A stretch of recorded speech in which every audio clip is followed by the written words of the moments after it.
আজকের এই ভিডিওতে বাংলাদেশের রাজনীতিতে একবারে বর্জ্যপাতের মতো খবর। একজন জনপ্রিয় নারী নেত্রী লাখ লাখ মানুষের আশা ক্রাউড ফান্ডিং এর রেকর্ড, আর হঠাৎ করেই পদত্যাগ। ডাক্তার তাসনিম জারা। ন্যাশনাল সিটিজেন পার্টি 50 লাখ টাকার ক্রাউড ফান্ডিং, জামায়াতের সাথে জোটের গুঞ্জন, সব মিলিয়ে প্রশ্ন একটাই, কেন এই নাটকীয় পদত্যাগ? কারা চাপে ফেললো তাকে? টাকাগুলোর ভবিষ্যৎ কি? ভিডিওটা শেষ পর্যন্ত দেখুন, কারণ শেষের তথ্যটা আপনাকে চমকে দেবে।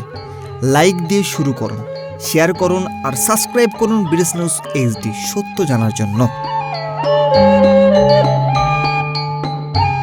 ডাক্তার তাসনিম জারা, তিনি শুধু একজন ডাক্তার নয়, তিনি একজন সমাজকর্মী, অ্যাক্টিভিটিস্ট এবং নতুন প্রজন্মের রাজনৈতিক মুখ। গত কয়েক মাসে তিনি হয়ে উঠেছিলেন তরুণদের আইকন, শিক্ষিত ভোটারদের ভরসা এবং রাজনীতির নতুন স্টার। তিনি এনসিপি এর সিনিয়র জয়েন্টের মেম্বার, সেক্রেটারি ছিলেন এবং ঢাকা 9 আসন থেকে নির্বাচন করার প্রস্তুতি নিচ্ছিলেন। দর্শক, এখানে একটু থামুন, কারণ এখানে গল্পটা অন্য লেভেলের যায়। মাত্র 29 ঘন্টায় জনগণের কাছ থেকে প্রায় 47 লাখ টাকা সংগ্রহ। কি কতটা শুনে কি অবাক হলেন? টার্গেট ছিল 50 লাখ টাকা। বাংলাদেশের রাজনীতিতে এটা একটি রেকর্ড। মানুষ বিশ্বাস করেছিল এই নারী আলাদা, ইনি রাজনীতি বদলাতে পারে। কিন্তু তারপর হঠাৎ পদত্যাগ। ভেতরের খবর বলছে এনসিপি নাকি জামায়াতের ইসলামের সাথে সম্ভাব্য জোট যেতে চাইছে। এটাই ছিল টার্নিং পয়েন্ট। ডাক্তার তাসনিম জারা এর কড়া বিরোধিতা করেন। কেন?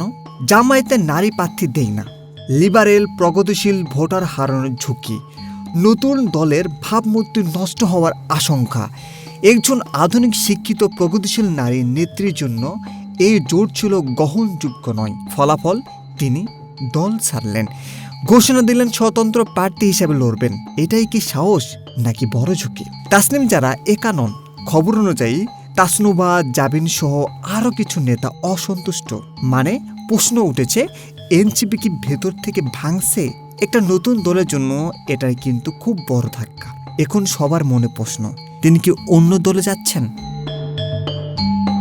এবার আছে সবচেয়ে বিতর্কিত ইস্যুতে। ক্রাউড ফান্ডিং এর টাকা জনগণের কাছ থেকে এসেছে, সংগ্রহ করা হয়েছিল দলের পরিচয়ে।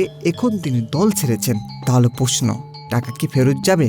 দলের ফান্ডে জমা হবে নাকি আইনে ঝামেলা? এখন কোনো স্পষ্ট স্টেটমেন্ট নেই, কিন্তু সোশ্যাল মিডিয়ার চাপ বাড়ছে। এটা যদি স্বচ্ছভাবে হ্যান্ডেল না করা হয় তাহলে তার ইমেজ ক্ষতিগ্রস্ত হতে পারে।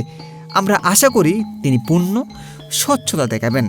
দর্শকবৃন্দু, এটা শুধু একজন নেত্রীর পদত্যাগ নয়, এটা বাংলাদেশের রাজনীতির এক সম্ভাব্য টার্নিং পয়েন্ট।